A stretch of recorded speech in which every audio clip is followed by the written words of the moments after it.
Practice makes perfect, so they say. In theory, it needs 10,000 hours to become a master. But you know what the most important thing about all of those theories is?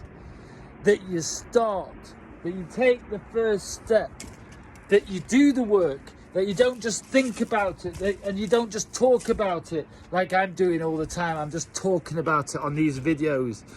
Not much more. Yeah, but that's not the important part. The important part is really doing it. Because no one's going to clean up your shit unless you do it. You know what I mean? No one's going to clean your animal's shit unless you do it. Or you pay someone. But really? You're going to pay someone to clean your own shit? You're going to clean someone to wipe your own bottom? That's a bit decadent, isn't it? Mate, you're listening to what I'm saying? Now is the time to get up and do it. Wipe your ass, clean your shit, and keep on going. Never give up if you believe in what you're doing. And unless it's not ethical, then maybe you got to think about it again. Anyway, on we go.